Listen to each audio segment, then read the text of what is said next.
Então, gente, bom dia. Para quem não me viu aqui ainda, eu sou o professor Breno, professor de Física do Saber Mais. E hoje a gente vai estar trabalhando um assunto um tanto quanto delicado, não sei se eu posso dizer assim, mas um assunto atual, isso é um fato. Que a Terra é ou não plana? Será que ela pode ser plana ou ela é esférica? Então, para a gente começar nossa aula de hoje, primeira coisa que a gente tem que entrar é no método científico.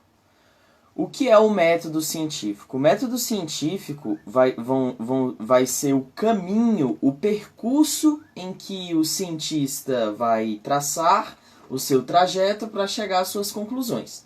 Tranquilo? Então, o método científico ele vai ter um embasamento empírico, ele vai ter que ter um embasamento matemático, ele vai ter o embasamento teórico, certo? Então, mas de fato, o método científico ele vai ter que funcionar por tentativa e erro, tranquilo? Então, o método científico ele vai ser provado, ele vai ser de fato comprovado através do embasamento matemático na física, certo? Por quê? Porque através do embasamento matemático é que a gente vai conseguir provar se algo é ou não possível na nossa realidade. Um dos exemplos que a gente tem atualmente, ou que você pode se chegar, dentre vários exemplos que a gente tem, é a própria gravidade, em que se você pegar objetos, sejam objetos de massas diferentes, certo? Se você pegar dois objetos, um objeto muito mais pesado, com muito mais massa, e um objeto muito mais leve, soltar os dois, eles dois vão cair ao mesmo tempo devido às forças gravitacionais que a gente tem aqui na Terra. Comprovando o seguinte fato, que a força gravitacional que está sobre esse sistema, ela não depende necessariamente da massa desse objeto no seu tempo de queda, certo?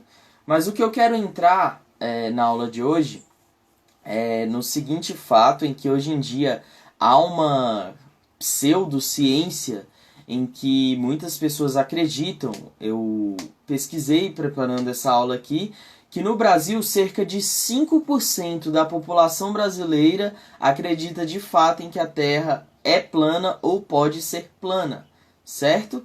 Porém, dentro desse fato, a gente desconsidera, a gente faz uma desconstrução muito grande para fazer tal afirmação, certo?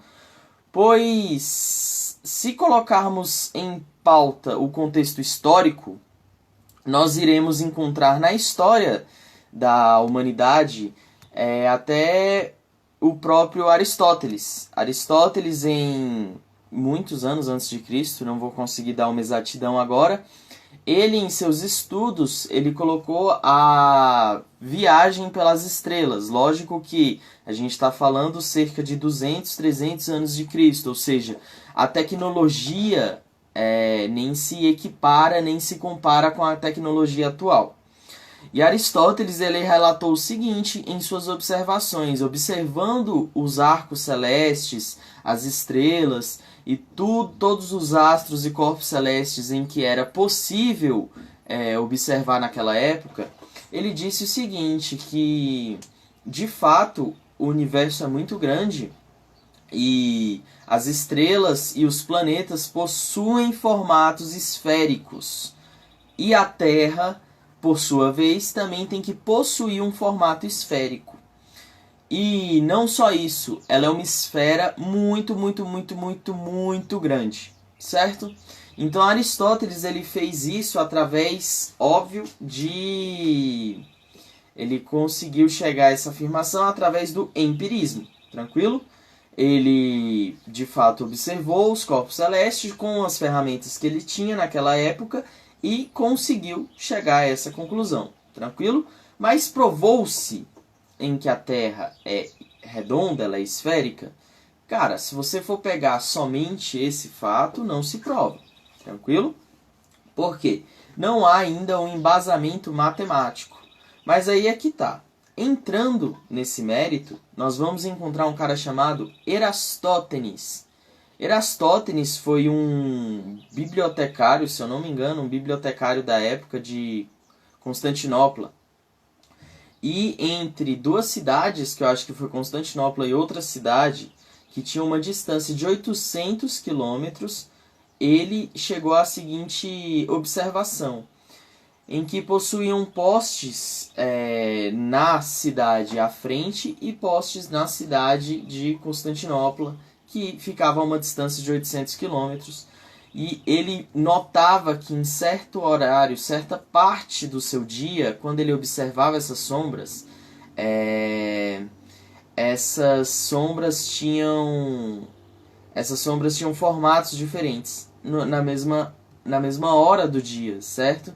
Em que ele chegou à seguinte suposição, em que para essas sombras possuírem sombras diferentes, de formatos diferentes, essas sombras elas só poderiam se comportar dessa forma se a Terra fosse esférica. Mas calma lá. O que Erastótenes fez? Erastótenes pegou a seguinte ferramenta matemática. Vamos lá, vou dar um exemplo aqui para vocês.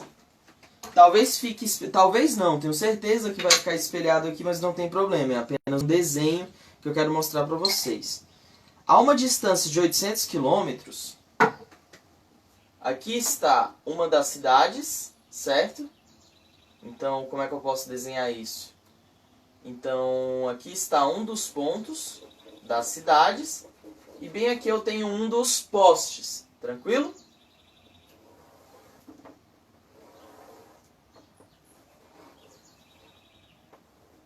Bem aqui eu vou ter um dos postes e bem aqui eu vou ter uma distância entre essas cidades de 800 quilômetros. Eu sei que está espelhado, mas vamos lá. 800 quilômetros. Essa distância de 800 quilômetros entre a outra cidade em que eu tinha outro poste mostrava em que a luz do sol incidindo aqui em um dos focos, certo? Ela nos dá sombras diferentes. Eu tenho uma projeção de sombra para cá. E aqui eu tenho uma projeção de sombra, vamos dizer assim, mais para cá. Certo? Essa é a sombra, a projeção da sombra, e essa é a projeção da sombra. Aqui eu vou ter uma angulação alfa, porém aqui eu vou ter outra angulação beta. E basicamente o que Erastótenes fez foi o seguinte: ele pegou essas duas angulações e aplicando conceitos trigonométricos entre elas, partindo do foco do raio solar, e ele chegou à seguinte afirmação, em que a Terra só poderia ter esse comportamento se ela fosse esférica. As sombras, no caso, as sombras aqui na Terra elas só poderiam ter esse comportamento se ela fosse esférica. E Erastótenes ele calculou o raio da Terra, porque aí ele possui dois ângulos, ele consegue, através da trigonometria, calcular o raio da própria Terra. E calculando o raio da Terra, isso estou falando em cerca de 250 a.C. Ou seja, você não tinha o Waze, você não tinha GPS, você não tinha esses recursos tecnológicos atuais. Você tinha apenas as ferramentas matemáticas e a parte empírica para se provar isso. E Erastótenes, através de seus cálculos, chegou à conclusão em que o raio da Terra... deixa eu só pegar a informação aqui para eu não colocar errado. Erastótenes... É porque é um valor bem alto, gente.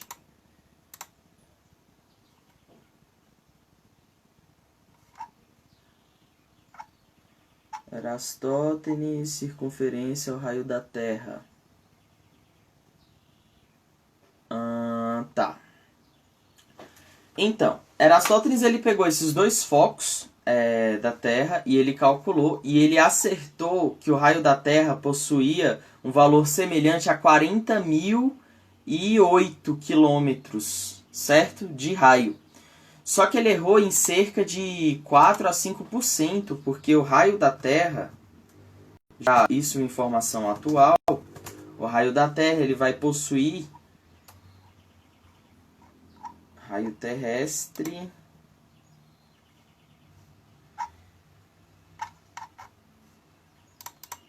Só um momento. O raio terrestre ele vai possuir cerca de 6.371 quilômetros, certo? Esse vai ser o raio terrestre.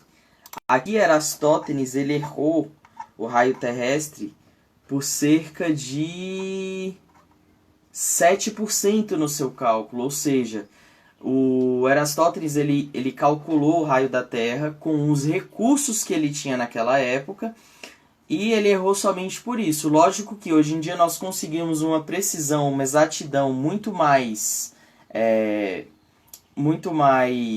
eficaz do que antigamente, porque obviamente a gente hoje em dia consegue através dos nossos recursos tecnológicos e das nossas ferramentas atuais.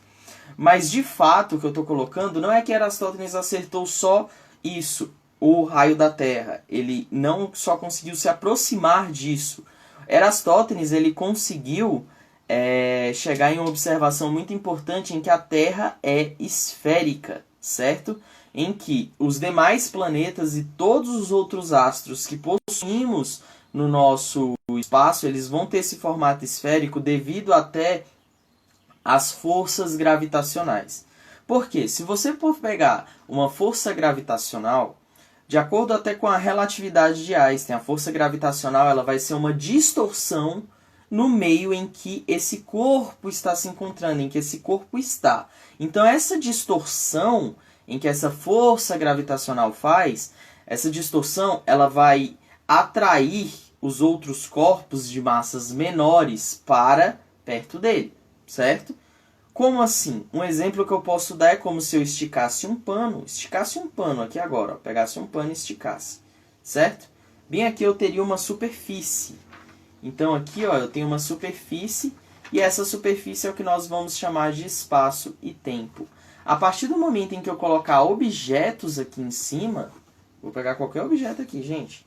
A partir do momento em que eu pegar e colocar objetos aqui em cima, eu vou ver em que esse objeto ele cria uma distorção no meu espaço-tempo.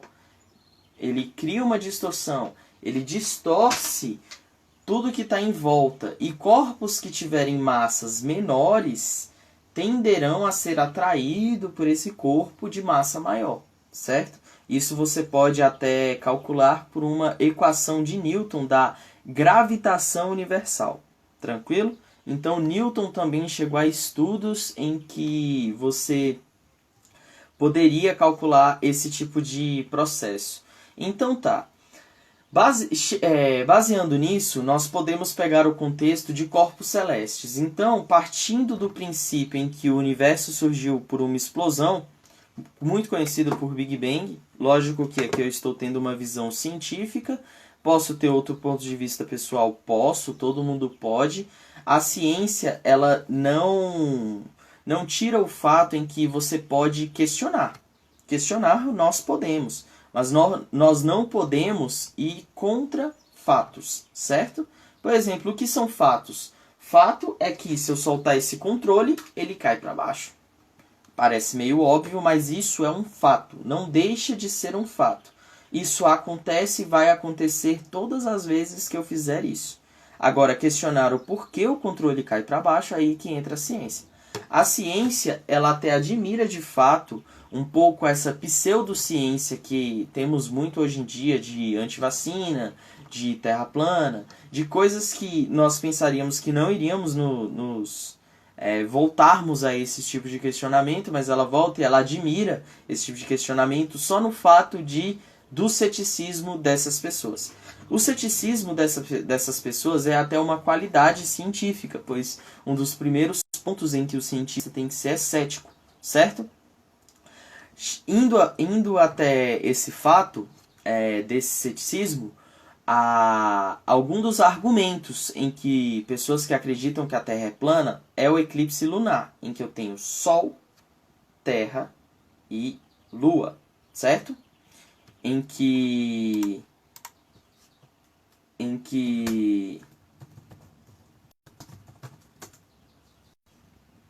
Então vamos lá.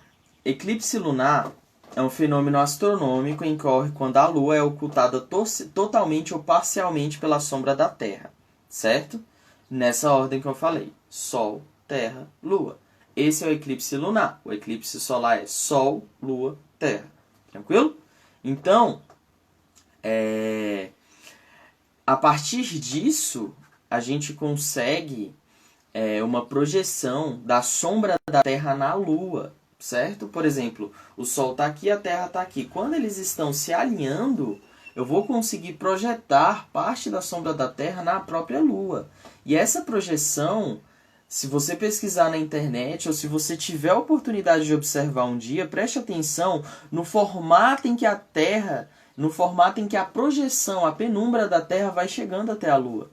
Então esse formato ele é esférico, certo? Você observa um formato esférico. Caso a Terra fosse plana, esse formato teria que ser próximo até de um quadrado, de uma sombra, de um risco, de algo assim, certo? Então essa projeção na Lua, ela é um dos fatos que podem ser, que é um dos fatos, é uma das observações empíricas que podemos fazer e ver em que a projeção da Terra realmente é esférica, certo? Outro fato também que pessoas que acreditam que a Terra é plana é o seguinte fato, em que eles colocam que se você pegar um laser, porque um dos fatos empíricos que as pessoas falam para provar que a Terra é esférica é você ir até uma praia, um litoral, e observar o horizonte, certo? E se o navio estiver indo, você vai ver que esse navio some no horizonte em algum momento. Um dos fatos em que os terraplanistas defendem é que se você pegar um laser, esses lasers, um laser bem potente, e colocar durante a trajetória do oceano até o horizonte, você vai ver que esse laser ele não faz essa curvatura, ele continua o seu percurso. Mas, gente, o que eu quero deixar bem claro aqui, nós estamos trabalhando com coisas diferentes. Você não pode pegar um laser e pegar a trajetória da luz para provar esse tipo de coisa, porque a luz ela muda a sua trajetória também de acordo com o meio em que ela está se propagando. Tranquilo?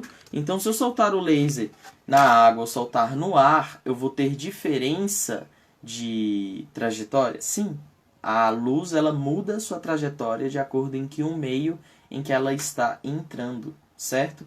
Tanto é que se você colocar um laser na água, você vai ver que ele sofre o que nós chamamos de refração. Ou até mesmo enche um copo d'água e coloca um lápis. Você vai ver que esse lápis ele parece que dobra dentro d'água. Mas a gente sabe que de fato ele não dobrou, é somente uma ilusão de ótica. Tranquilo? Gente, de fato, a ciência ela nos permite questionar. Mas nós temos que ser inteligentes nos questionamentos e em tudo em que nós iremos refutar ou iremos querer provar de alguma outra forma. A ciência, em especial a física, ela possui uma linguagem matemática. Ela só é provada através da matemática. A matemática, vamos dizer assim, é a própria voz da física. É o que prova, é o que nós conseguimos palpar. Porque a matemática, filósofos já falaram que ela é a forma mais próxima que chegamos de Deus, né? Pois a matemática ela tem que ser perfeita, ela tem que ser exata. Eu espero ter tirado algumas dúvidas de vocês nessa aula de hoje. Sempre devemos questionar, pois devemos ter uma visão científica das coisas. Questionem tudo, todas as informações que vierem até vocês, porém, questionem da forma certa. Seja cético, mas vamos dizer assim, não seja cético, mas de fato você não pode ser esotérico, vamos dizer assim. Vamos trabalhar com o que nós temos, vamos trabalhar com fatos. Tranquilo?